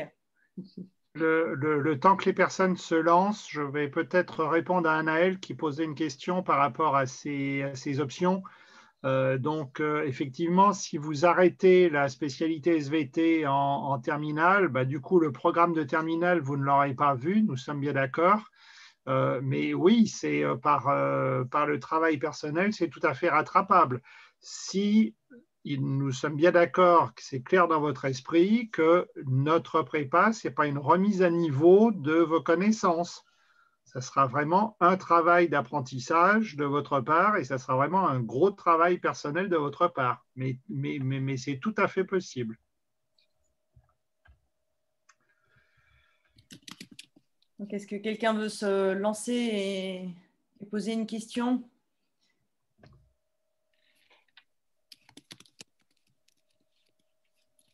Apparemment, on a été très clair. Je ne suis pas sûr qu'on ait été très très clair parce que je pense qu'il est important de revenir sur la question de Jean-Luc Oui. qui nous parle. Donc, on peut se préinscrire sans passer par Parcoursup. Donc, je pense qu'il est important de faire la distinction entre Parcoursup pour l'école et l'inscription à la prépa, qui sont deux choses différentes. Effectivement, la prépa n'est pas Parcoursup. Hein. L'inscription s'effectue donc par contact direct sur la base des documentations que vous pouvez demander dans chaque centre galien. Ensuite, tout simplement, nous passer un petit coup de fil pour déclencher un rendez-vous, pour prendre rendez-vous, quelle que soit la manière, en présentiel ou en distanciel. Effectivement, Parcoursup, c'est pour les écoles de psychomotricité, donc qui forment les psychomotriciens. Peut-être répondre à la question sur la dyslexie. Est-ce que c'est vraiment insurmontable du coup pour intégrer? Est-ce qu'on a une chance? Alors, oui, tout à fait. Chaque année, hein, nous avons dans nos groupes des étudiants dyslexiques. Après, bien évidemment, il faut voir si la dyslexie a été prise en charge par un orthophoniste, parce qu'il faut, malgré tout, et même quelquefois, on a suivi une rééducation par un orthophoniste, et l'orthophoniste nous a dit, c'est bon, ça... alors qu'en fait, on voit bien qu'on a encore des problèmes, ne pas hésiter à aller voir un autre soignant, même s'ils sont très pris, on le sait, notamment à cause de la Covid, mais d'aller voir un autre orthophoniste pour essayer d'avoir d'autres méthodes, peut-être pour lutter efficacement contre ces dyslexies. Après, si votre dyslexie n'est pas trop handicapante, il n'y a pas de problème. L'année dernière, j'avais des étudiantes dyslexiques, cette année aussi. L'année dernière, elles ont réussi. Cette année, ça sera pareil, elles réussiront aussi. Hein. Donc, vous avez droit en plus à un tiers-temps au moment des concours. Donc, ne paniquez pas du tout, sauf si, bien sûr, votre dyslexie vous pose d'énormes problèmes. Dans le cas de demande de tiers-temps, c'est important d'alerter aussi. Il faut s'y prendre quand même pas mal de temps à l'avance. Parce que certaines écoles peuvent être plus exigeantes que d'autres. Je parle en général dans le paramédical, mais il y a un dossier à monter qui peut être assez important avec des consultations chez des orthophonistes qui sont agréés par l'école, etc. Donc, c'est quelque chose qui doit vraiment s'anticiper. Je rajouterai également quelque chose, c'est le lien par rapport à la motivation. C'est-à-dire qu'il faut être sûr que vous voulez bien partir dans une filière psychomotricien parce que c'est votre choix et non pas être dans une vision un petit peu faussée des choses, de se dire que parce que vous avez eu besoin de rééducation, à votre tour, vous allez partir dans un métier de la rééducation. C'est là où il y a quand même un approfondissement du dossier personnel qui est important. Il y avait une question tout à l'heure sur les oraux, peut-être préciser. Alors déjà, on ne sait pas effectivement s'il va y avoir des oraux systématiques. De toute façon, ils ne seront pas pour tout le monde. C'est un petit peu l'objet de la question. Il y aura d'abord une étude de dossier, une première sélection sur les dossiers, sur Parcoursup.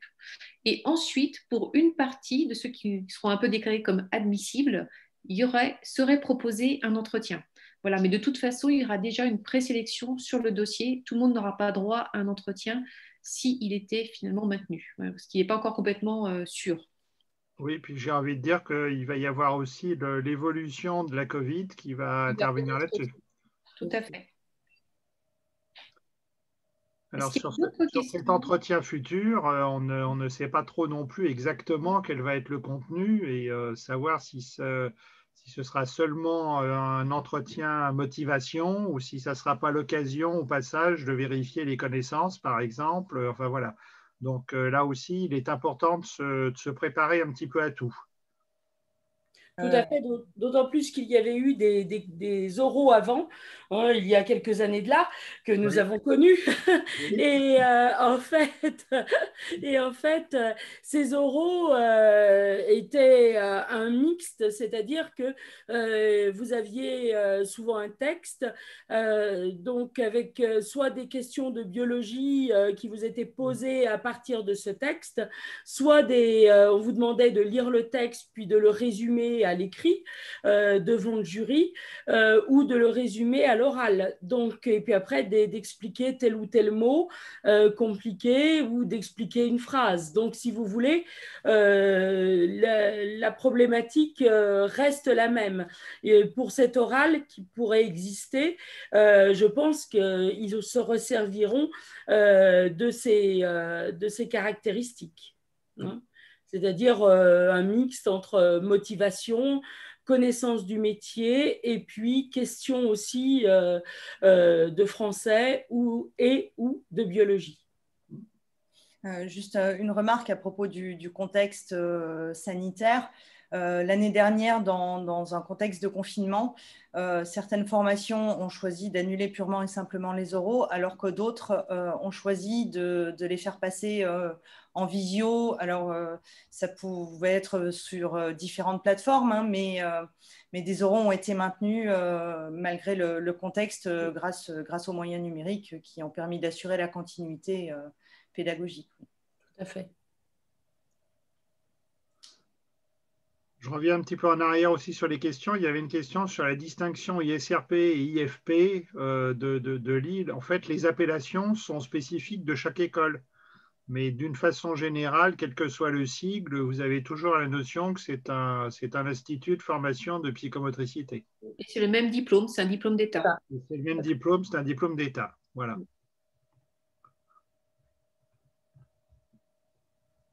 Est-ce qu'il y aurait d'autres questions?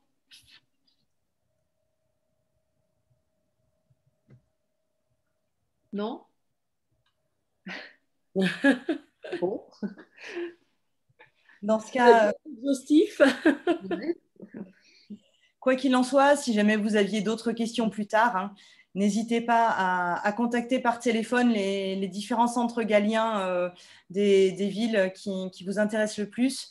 Ils pourront y répondre sans problème. La plupart même restent ouverts une majeure partie du temps durant les vacances de fin d'année.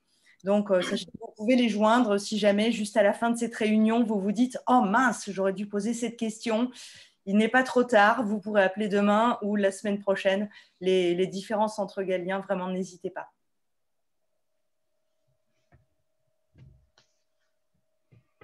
Donc, je vais vous souhaiter une bonne soirée à tous. Merci pour votre attention, pour les échanges par chat et de bonnes fêtes de fin d'année.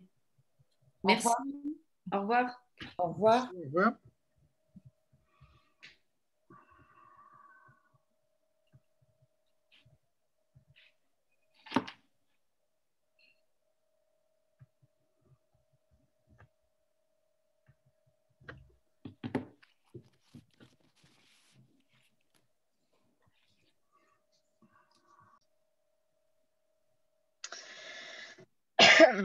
Pardon.